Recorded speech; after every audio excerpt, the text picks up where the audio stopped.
اللہ فی اولادکم تمہاری اولادوں کے بارے میں، للذکری مذکر کے لیے بیٹے کے لیے، مثل مانند ہے، حظی حصے کے، الانثیین دو مؤنثوں کے، دو بیٹیوں کے۔ یعنی یہ نہیں فرمایا کہ بیٹی کا حصہ بیٹے سے آدھا ہے، ایسا نہیں کہا، بلکہ یہ کہا کہ بیٹے کا حصہ دو بیٹیوں کے برابر ہے۔ گویا کہ جو بنیادی اکائی وہ بنایا، وہ بیٹی کو بنیادی اکائی بنایا ہے،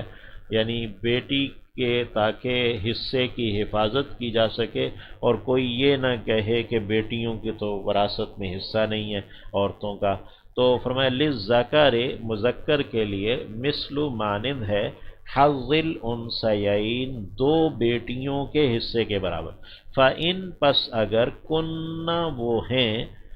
نساءً عورتیں، فوق اوپر، اثنتین دو کے، یعنی اگر صرف بیٹیاں ہی بیٹیاں ہیں مرنے والے کی اور وہ دو سے زیادہ ہیں یا دو ہیں، فَلَهُنَّ تو ان کے لیے، ثلثا دو تہائی ہے، 2/3 2/3، ما تارا کا جو اس نے چھوڑا، یعنی مرنے والے نے جو کچھ چھوڑا ہے، تو باپ نے جو کچھ چھوڑا ہے تو بیٹیوں کے لیے 2/3 ہوگا، 2/3 میں وہ برابر برابر تقسیم یعنی ہوں گی حصے دار۔ وَإِنْ اور اگر کانت ہے، واحدتاً ایک ہی، یعنی مرنے والے کی بس ایک ہی بیٹی ہے، کوئی اور نہیں ہے اس کی اولاد، فَلَہا تو اس ایک بیٹی کے لیے، النصف آدھا ہے، وَلِأَبَوَيْهِ اور اس کے ماں باپ کے لیے، یعنی جو مرنے والا ہے اس کے ماں باپ، لِكُلِّ وَاحِدٍ ہر ایک کے لیے، منہما ان دونوں میں سے، یعنی ماں اور باپ دونوں کے لیے، السدس چھٹا حصہ ہے، 1/6 ہے، یعنی ماں کو بھی 1/6 ملے گا، باپ کو بھی 1/6 ملے گا، مما تارا کا اس میں سے جو اس نے چھوڑا ہے، ان کان لہ ولد اگر ہے اس کے لیے اولاد، یعنی مرنے والے کی کوئی اولاد بھی ہے اور ماں باپ بھی ہیں، تو اولاد کا حصہ بیان ہو گیا، ساتھ ہی ماں باپ کا 1/6 ہو گیا۔ فَإِن لَمْ يَكُنْ پس اگر نہیں ہے، لہو اس کے لیے، ولدن کوئی اولاد، یعنی مرنے والے کی کوئی اولاد نہیں ہے، وَوَارِثَهُ جبکہ وارث ہوئے ہیں اس کے، آباواہ ماں باپ،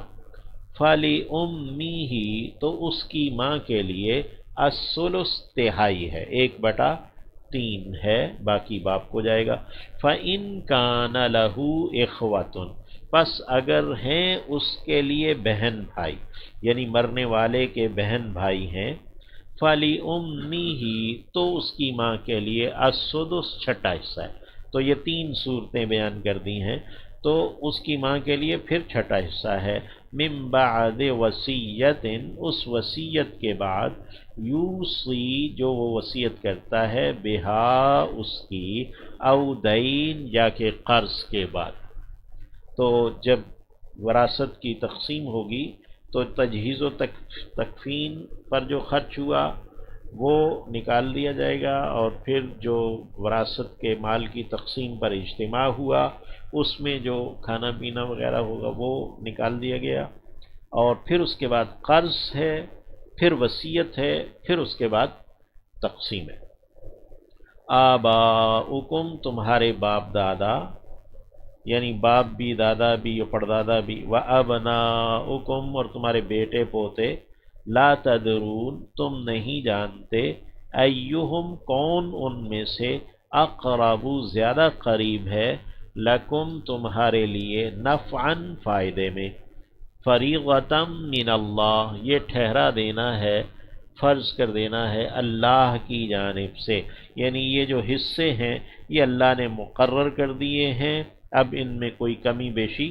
نہیں ہو سکتی، اور نبی کریم صلی اللہ علیہ وسلم نے فرما دیا کہ لا وصیت للوارث،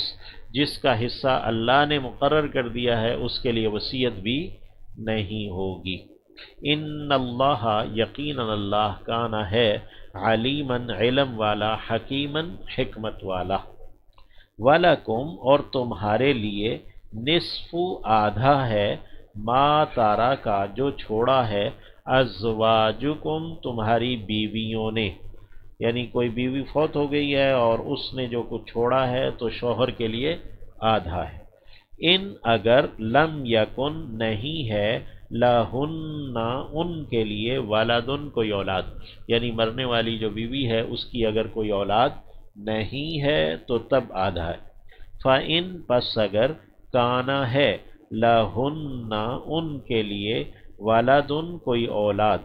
فَلَكُمْ تو تمہارے لیے الربع چوتھائی ہے، 1/4 ہے، یعنی اگر جو بیوی فوت ہوئی ہے اس کی اولاد ہے تو اب تمہارا جو شوہر کا حصہ ہے وہ چوتھائی ہے۔ مما اس میں سے جو ترکنا انہوں نے چھوڑا ہے عورتوں نے، من بعد وصیت اس وصیت کے بعد یوصین بہا جو وہ وصیت کرتی ہیں اس کی، یعنی ان عورتوں نے جو وصیت کی ہے اس کی، او دین یا کہ قرض کے بعد، تو یہاں پہ بھی اسی طرح ہے کہ پہلے قرض ہوگا پھر وصیت پھر تقسیم۔ وَلَهُنَّ اور ان کے لیے یعنی عورتوں کے لیے الربع چوتھائی ہے، 1/4 ہے، مما اس میں سے جو تم نے چھوڑا ہے، یعنی شوہر مر جائے تو بیوی کے لیے چوتھائی ہے۔ ان اگر لم یکن نہیں ہے لکم تمہارے لیے ولدن کوئی اولاد، یعنی بیوی کو چوتھائی اس وقت ملے گا جبکہ مرنے والے کی شوہر کی کوئی اولاد نہیں۔ فَإِن کَانَ پس اگر ہے لکم تمہارے لیے ولدن کوئی اولاد فَلَهُنَّ تو ان کے لیے الثُّمُنُ 8واں ہے، 1/8 حصہ ہے، یعنی اگر شوہر کی اولاد ہے تو بیوی کو 8واں حصہ ملے گا۔ مما اس میں سے جو تم نے چھوڑا، من بعد وصیت اس وصیت کے بعد، توصون بہا جو تم وصیت کرتے ہو اس کی، او دین یا کہ قرض کے بعد، تو یہاں پہ بھی وصیت اور دین کو پھر دوبارہ سے بار بار بیان کیا ہے۔ وَإِن کَانَ اور اگر ہے رجل ایک مرد، یورث جو وارث ٹھہرایا جاتا ہے، کلالتن کلالہ ہے، کلالہ کہتے ہیں جس کے اصول یعنی ماں باپ میں سے بھی کوئی زندہ نہ ہو اور اس کے فروع یعنی اس کی اولاد میں سے بھی کوئی زندہ نہ ہو، تو اس کو کہتے ہیں کلالہ۔ تو وَإِن كَانَ رَجُلٌ يُورَثُ کلالہ اور اگر کوئی آدمی ہے جو وارث ٹھہرایا جاتا ہے وہ کلالہ ہے، یعنی اس کے ماں باپ میں سے بھی کوئی زندہ نہیں ہے اور اس کی اولاد بھی کوئی نہیں ہے، او یا کہ امرأتن کوئی عورت ہے، یعنی مرد کلالہ ہے یا کہ عورت کلالہ ہے، وَلَهُ أَخٌ اور اس کے لیے ایک بھائی ہے، او اختن یا کہ ایک بہن ہے، فَلِكُلِّ وَاحِدٍ تو ہر ایک کے لیے منہما ان دونوں میں سے، یعنی بہن کے لیے بھی اور بھائی کے لیے بھی، السدس چھٹا حصہ ہے، 1/6 ہے۔ فَإِن كَانُوا پس اگر وہ ہیں اکثارا زیادہ، من ذالک اس سے، فَهُمْ پس وہ